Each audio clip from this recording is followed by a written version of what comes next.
Hey guys, welcome to the second episode of the airmonene.ke, the podcast where we talk about everything aviation. And on today's story, how important do you think it is to have crew training? I'll do you one better.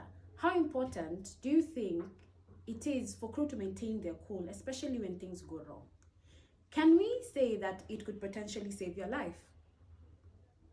Stay tuned in today's story. Our story starts off in France. By France, I mean bonjour, bonjour, merci. Bien merci. Our story starts off in France where we take off on an Airbus 330 and our call sign is Yemenia 749. Now, we were headed over to Marseille, that is the province of France, Bado. Marseille, where we were taking on additional crew and extra passengers. But most of the passengers who were coming from France were actually connecting to another flight to Comoros. So those who were bound for Sana'a in Yemen disembarked. Passengers were transferred onto an Airbus 310 and our call sign for the day is Yemenia 626. Our registration is 7 Oscar Alpha Delta Juliet. Now, she was manufactured in 1990 and had been in service for over 19 years. And during this period, she had a total of 53,000 flight hours.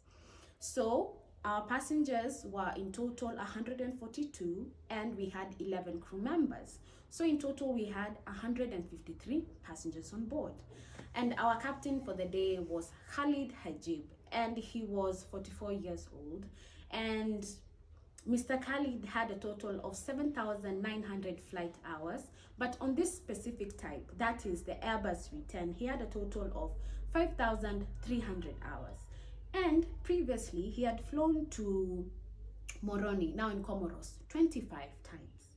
And our first officer, his name is Mr. Ali Atif, and he was 50 years old and he had a total of 3,600 flight hours, but on this specific type, the Airbus 310, he had a total of 3,000 hours.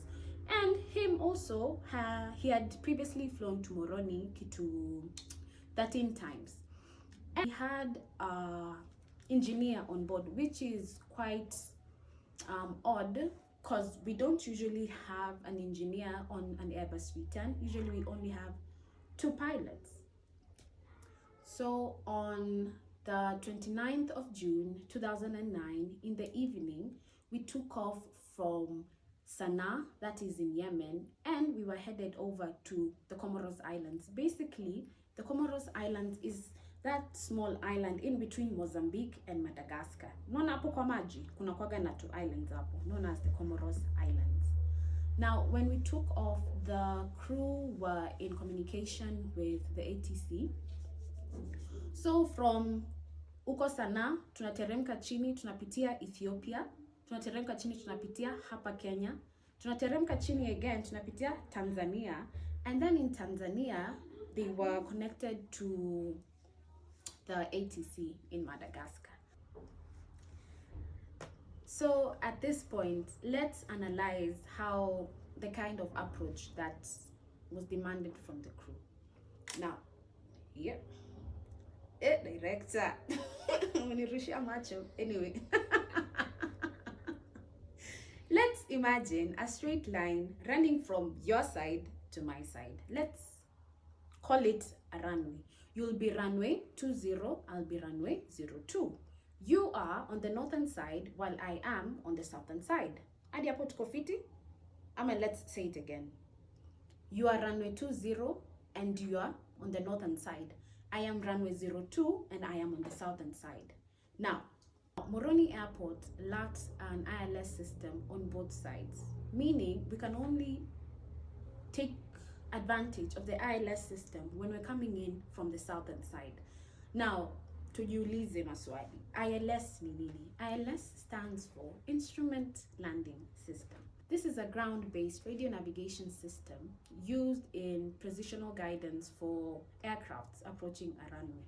It is basically made up of 2 components. One, we have a localizer, and 2, we have a glide slope. Now, the localizer is to help us in horizontal position. So, when we're coming in to land on a runway, katikati ya runway, we have lines. They're called center lines. So they're on the center of the runway. So si tumesema runway, it's from you guys to me. The localizer now keeps the aircraft centered. Oops. By centered, I mean it guides the aircraft. If you're too far left, it will guide you back to the center line. And if you're too far right, it will guide you back to the center line. Mostly, it prevents you from being too far left and too far right. And then we have a glide slope. That is for vertical guidance. So just imagine kind of like a swing coming in from the air. It guides you from being too far up and too far down. So you're just right. It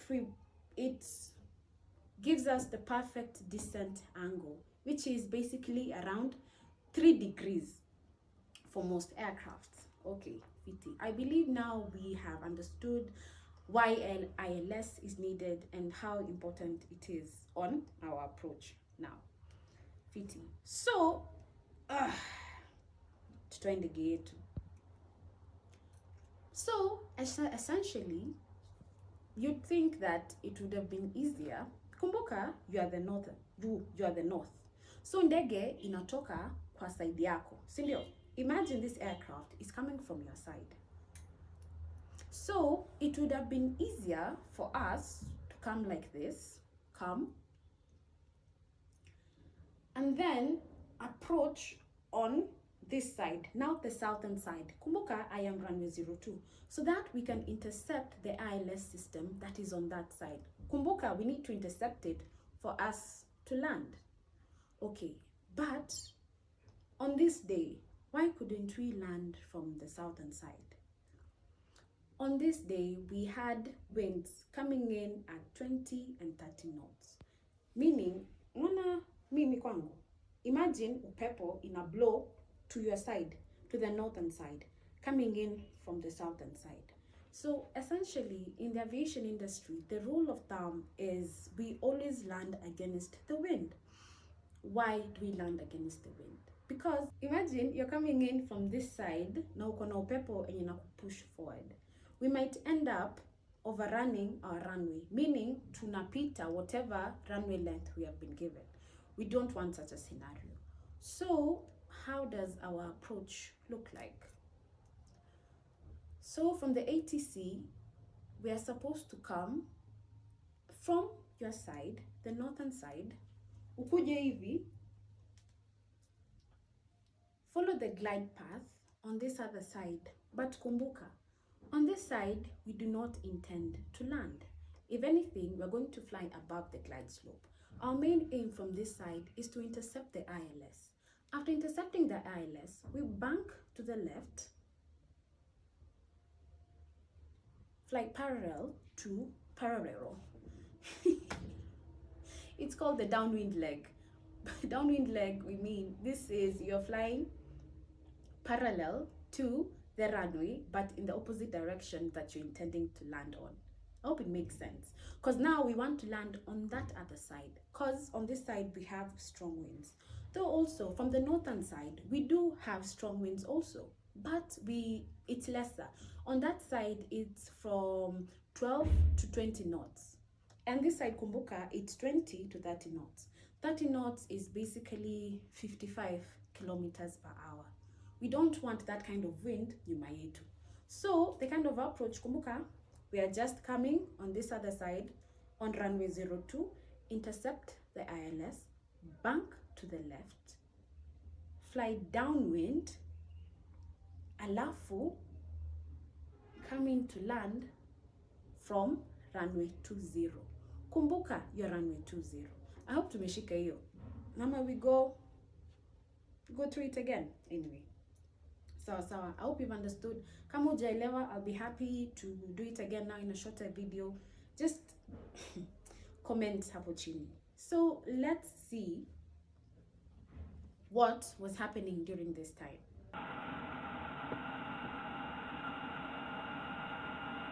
626, 8000, approaching, overhead. Okay, 626 copies and continue send to 3000 feet QNH.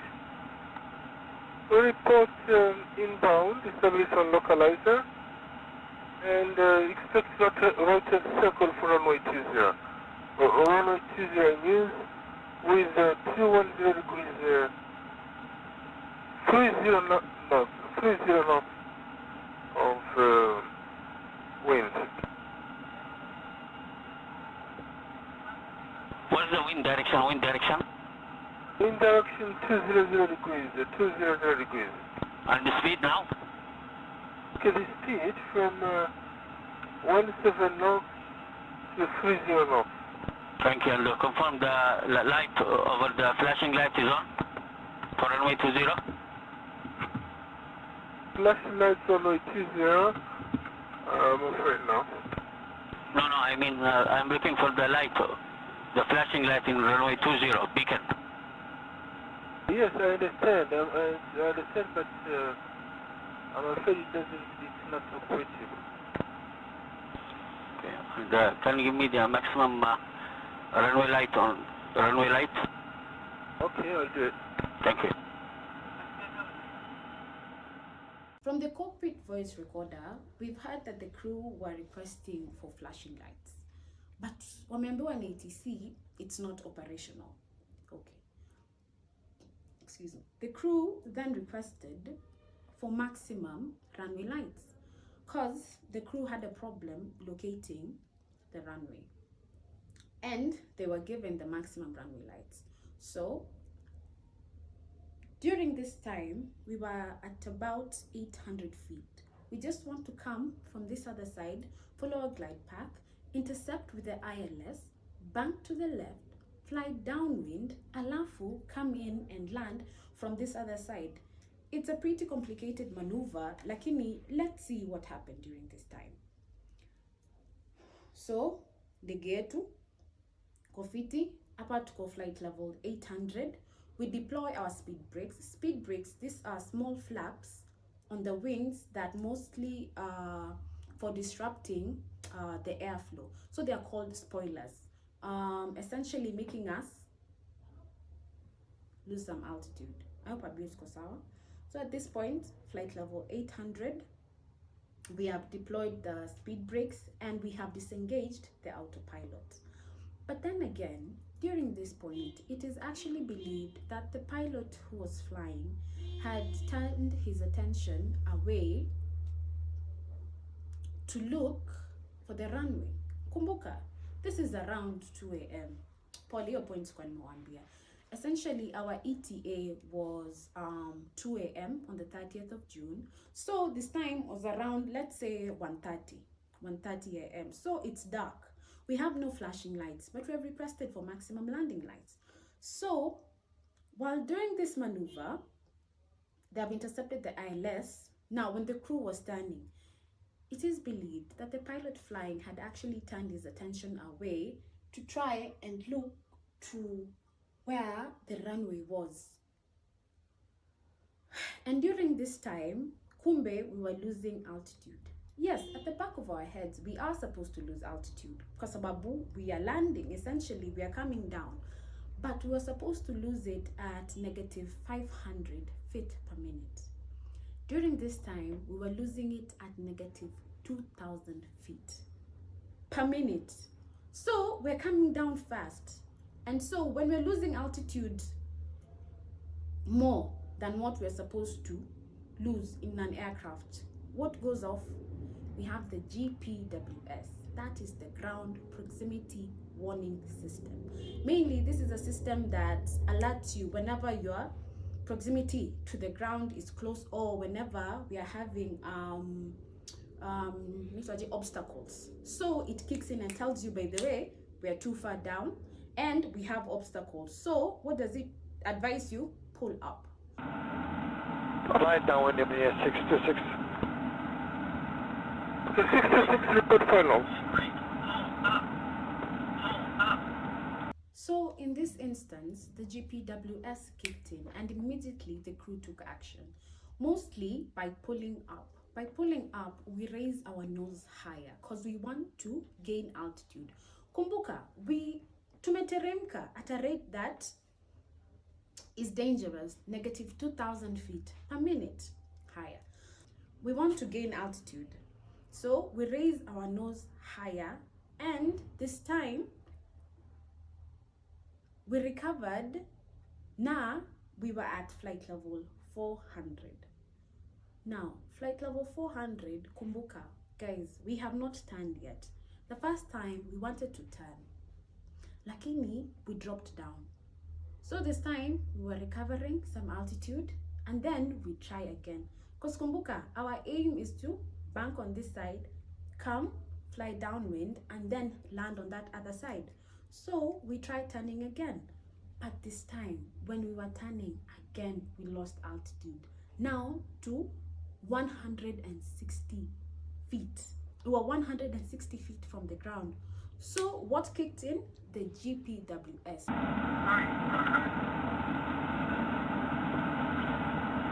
Too low terrain. Too low terrain. Too low terrain.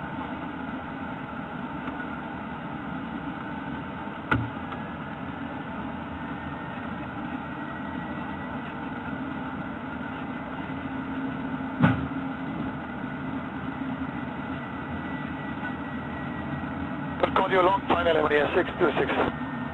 626, good. Now warning the crew, by the way, again, tumeanguka, we're dangerously low.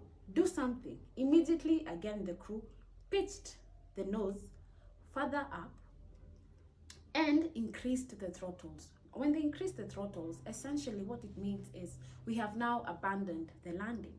Because at this time, we have tried the first time, tukaanguka. We gained some altitude and then we tried turning again, we lose some altitude. So essentially, the crew decided, yo, by the way, ni kama hii kitu, it's not working. Let's abandon this landing.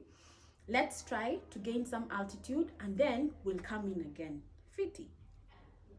So at this point, crew have decided we want to get more altitude, so we increase the throttles.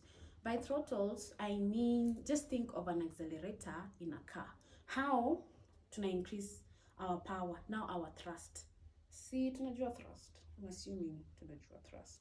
Anyway, how do I'll again be happy. Like, one day, at the end of the day, what we are trying to teach you guys about safety. If you don't know something, na maybe naenda mbio, hit me up. Yeah, I'll be glad to show it again. Anyway, we've increased our thrust and we connected our autopilot. And new speeds of 180 knots were selected. But after some time, the crew realized we are not gaining altitude as fast as we want. So they decided to disconnect the autopilot again. Mnakumbuka autopilot, we had disconnected it when we were landing, okay? And then right now, we reconnected it when we abandoned the landing and we set new speeds of 180 and we want to gain some altitude, okay? But right now, from the crew waliona, we are not climbing as fast as we want. So tufanye nini? Let's take matters into our own hands. And at this point, they disconnected the autopilot and pulled the nose further up.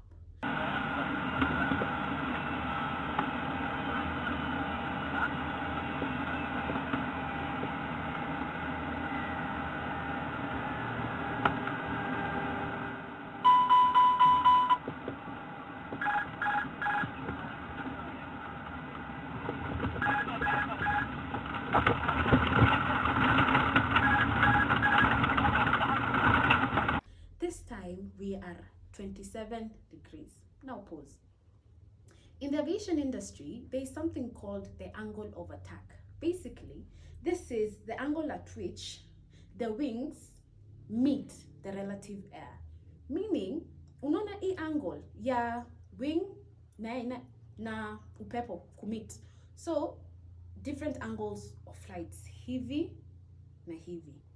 I hope we can see the difference in angle. Sindio? So imagine when we were first banking, vile tulilose, our nose was raised to 17 degrees higher. Now this is the second time tumeanguka. Then we raised our nose higher because we want to gain altitude. And at this time, we were at 27 degrees. If I'm not wrong, the angle of attack is between 15 to 20. 20 is the maximum, depending on the type of wind.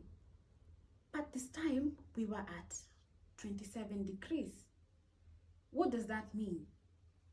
We're not producing any lift. In an aircraft, in an instance where no lift is being provided, so we are stalling. What goes off? The stick shaker. Stick shaker basically, unaona kwa control wheel. See, let's assume iko hivi. We are hoping in due time tutakuwa na place ya kukuelezea vizuri, but just bear with me for now. So I hope you can see the control wheel. Just imagine a pilot flying, right? On a Boeing. Control wheel iko hivi. Hii control wheel kuna mali zinamita hapa.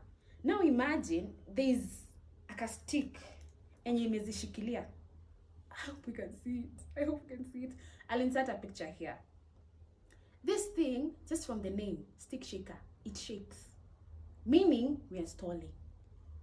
So we are not creating any lift.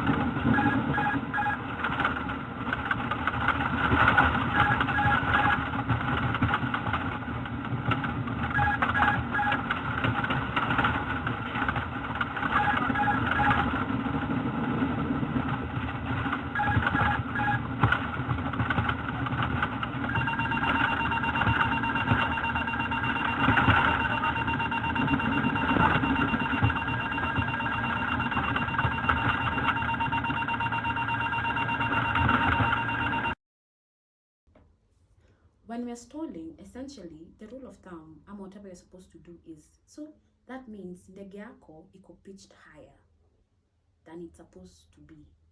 So essentially, you're supposed to bring it down. Okay?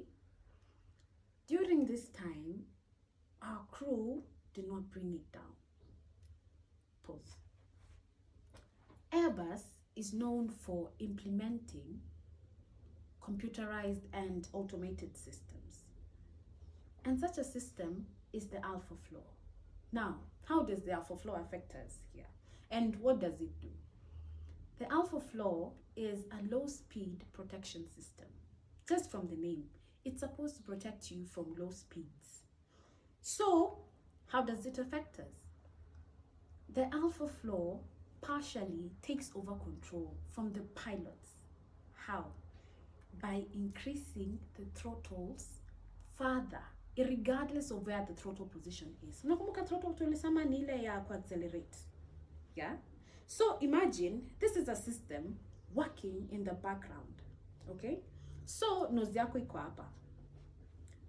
Stick shaker imeshake. So what activated the alpha flow? From the plane's reading of airspeed being dangerously low and the stall position now that the crew had put themselves in, because kumbuka, we were pitching up, the alpha flow was activated. So in this instance, imagine this is your aircraft. Kumbuka, we were at 27 degrees hapa. Imagine now the alpha flow. What does it do? It applies maximum engine power. So kwa hapa, alafu something in the background, regardless of where your throttle is, inaongeza. So meaning there is a force that's propelling this aircraft forward. So in this instance, tuko hapa, imagine a force propelling you forward. Utaendaje? Imagine uko hapa. Buddha, utaenda hivi. Utaenda hivi. Because literally, now your face is going to pitch up further. And on the 30th of June at 1:50 a.m., Yemenia flight 626, registration number 7 Oscar Alpha Delta Juliet, hit the waters. Now, unfortunately, 152 passengers died. But kumbuka, I had earlier said we have a total of 142 passengers and 11 crew, making that 153. So, who is the survivor? Bahia Bakari. She was a 12-year-old girl who was headed to the Comoros Islands with her mom, and she was the only survivor. So when the aircraft hit the waters, the nation of Comoros, they do not possess any sea rescuing capabilities. What do I mean? They did not have the resources nor the equipment to conduct a search and rescue. Yes, ndege imeanguka, but you as a nation amwezifanya chochote juu you're not capable. But kumbuka, most of our passengers walikuwa wametoka wapi? France. So the nation of France deployed 2 military aircrafts and a sea vessel during the itafte these people, because at the end of the day, most of the passengers on the aircraft were their citizens, right?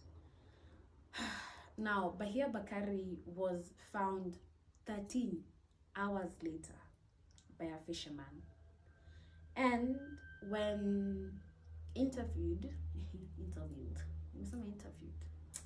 now when interviewed, she actually stated that when they landed, cause when the aircraft hit the waters, it break into two. When it broke into two, she was ejected out. Now she was hanging on to a piece of wreckage. Now, during that time, she said that when the accident happened, she actually had screams for people calling for help. But sasa, Buddha, at that time, there's nothing she could do. Hata yeye mwenyewe aliumia.